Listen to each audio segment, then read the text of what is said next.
दो नीतियां हैं सरकार की, दो नीतियां। पहली नीति है आम आदमी के लिए, वो है जीरो बजट, जीरो बचत और टैक्स पर टैक्स की पूरी चपत। और खास नागरिकों के लिए सरकार की नीति है टैक्स में राहत और कमाई खटाखट। इनडायरेक्ट टैक्सेस मतलब अगर कोई मेडिसिन है, पैरासीटामोल या क्रोसिन की गोली है, देश का सबसे गरीब व्यक्ति अगर वो गोली खरीदेगा तो उसको भी उतना ही टैक्स उस पर देना पड़ेगा अगर देश का सबसे अमीर व्यक्ति वो गोली खरीदेगा। एफडीआई भी आज 16 वर्षों में सबसे निम्नतम स्तर पर एफडीआई। इस वर्ष एफडीआई 1.1% जीडीपी की हमारी एफडीआई मिली।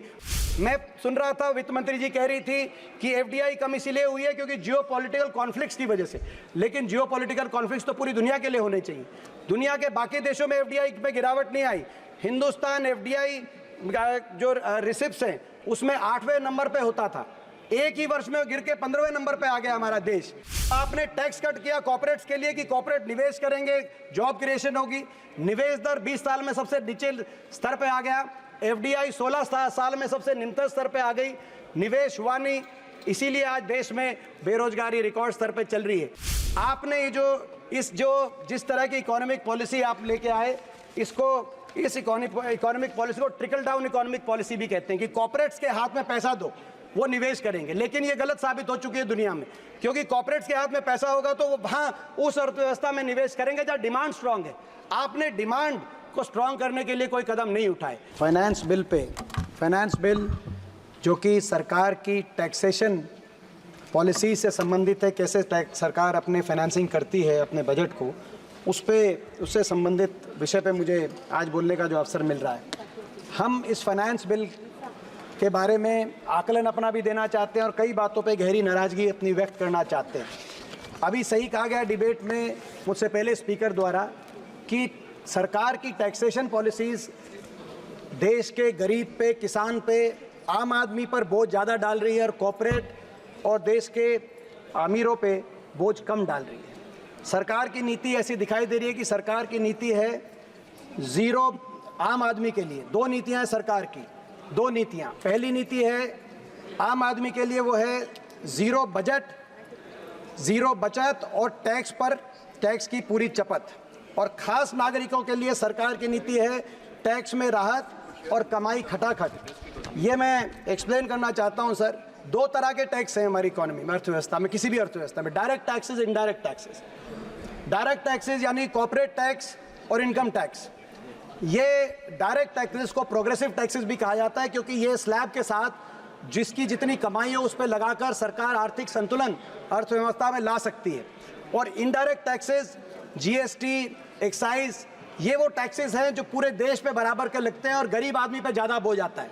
इनडायरेक्ट टैक्सेस मतलब अगर कोई मेडिसिन है, पैरासीटामोल या क्रोसिन की गोली है, देश का सबसे गरीब व्यक्ति अगर वो गोली खरीदेगा तो उसको भी उतना ही टैक्स उस पर देना पड़ेगा अगर देश का सबसे अमीर व्यक्ति वो गोली खरीदेगा। ये टैक्सेस का संतुलन देश की किसी की आर्थिक संतुलन से जुड़ी हुई बात रहती है।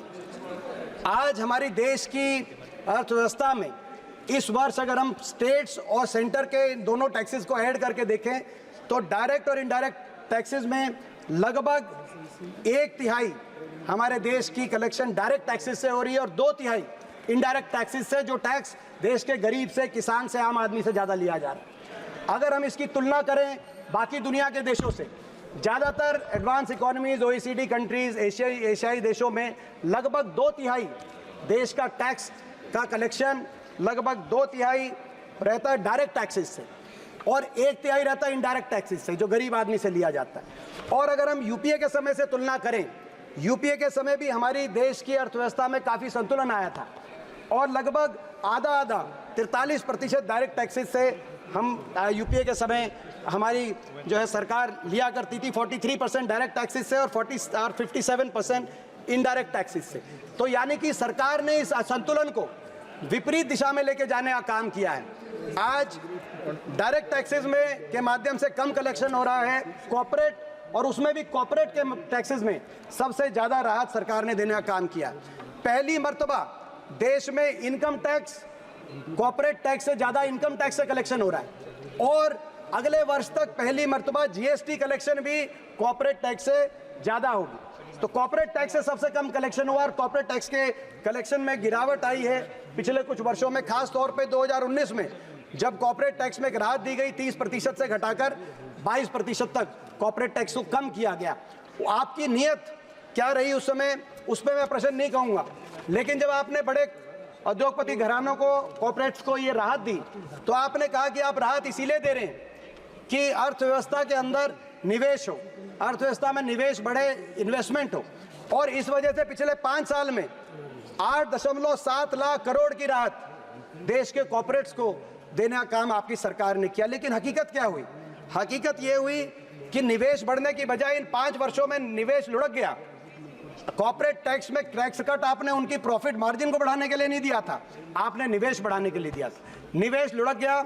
आज प्राइवेट इन्वेस्टमेंट यानी कि निजी निवेश दर देश में 20 वर्ष में सबसे निम्नतम स्तर पे है।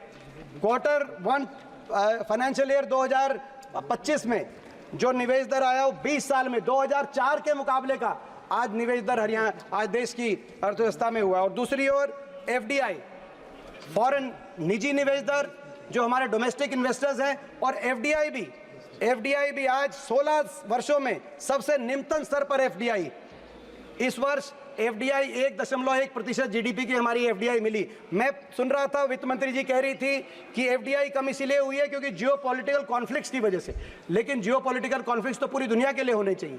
दुनिया के बाकी देशों में FDI में गिरावट नहीं आई। हिंदुस्तान FDI जो रिसिप्ट्स हैं उसमें 8वें नंबर पे होता था, एक ही वर्ष में गिर के 15वें नंबर पे आ गया हमारा देश FDI में। और FDI में तो रिकॉर्ड गिरावट आई है, लेकिन उसके साथ साथ आउटफ्लो में रिकॉर्ड बढ़ोतरी हुई है। एक और केवल $27 बिलियन की FDI इस साल, दूसरी ओर $14 बिलियन का आउटफ्लो हो गया। तो आपने टैक्स कट किया कॉर्पोरेट्स के लिए कि कॉर्पोरेट निवेश करेंगे, जॉब क्रिएशन होगी। निवेश दर 20 साल में सबसे नीचे स्तर पे आ गया। FDI 16 साल में सबसे निम्नतम स्तर पे आ गई। निवेश हुआ नहीं, इसीलिए आज देश में बेरोजगारी रिकॉर्ड स्तर पे चल रही है।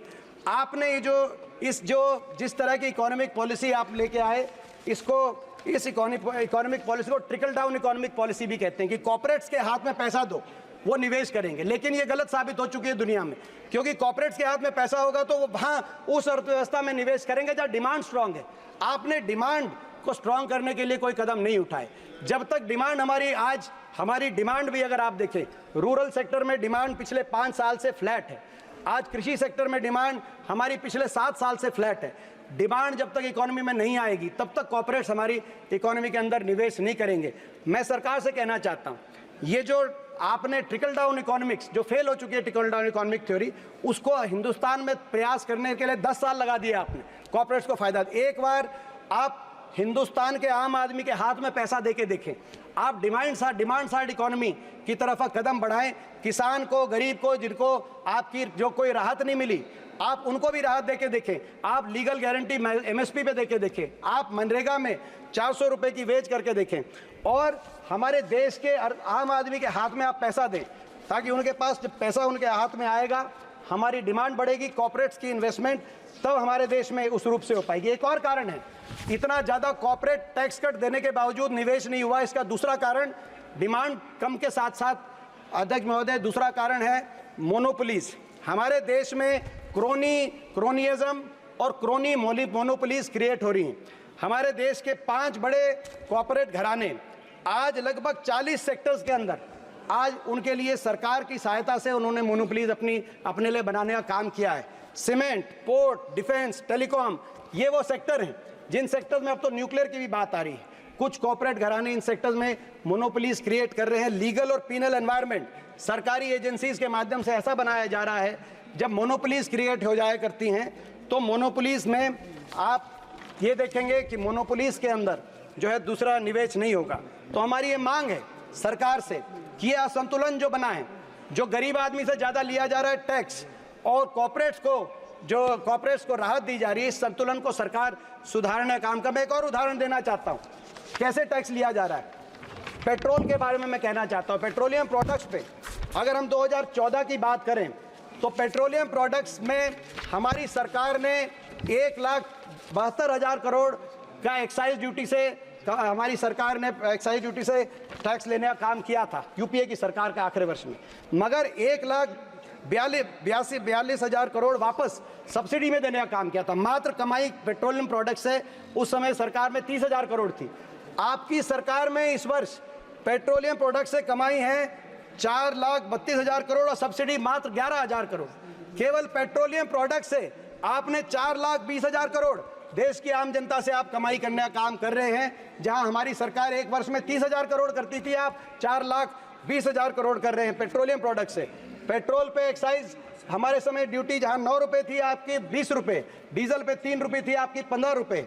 आज पेट्रोल से आप कमाई कर रहे हैं। टोल्स के माध्यम से 2014 में टोल्स में जो के माध्यम से पूरी कुल कलेक्शन 3,000 करोड़ थी, आज टोल्स के माध्यम से 65,000 करोड़ है। हर वस्तु पे आम मर्दा की वस्तु पे जीएसटी लगाकर आज सारा कर का बोझ आम आदमी पे, आप किसान पे जो डालने का काम कर रहे हैं, इस नीति से हम इस नीति का विरोध करना चाहते हैं। हम यही मांग करते हैं कि राहत दी जाए, पेट्रोल डीजल की एक्साइज पे राहत दी जाए, इंडेक्सेशन और कैपिटल गेन टैक्स में जो इंडेक्सेशन की आपने बात की उसको वापस लिया जाए, लाइफ इंश्योरेंस मेडिकल इंश्योरेंस में जीएसटी विड्रॉ की जाए।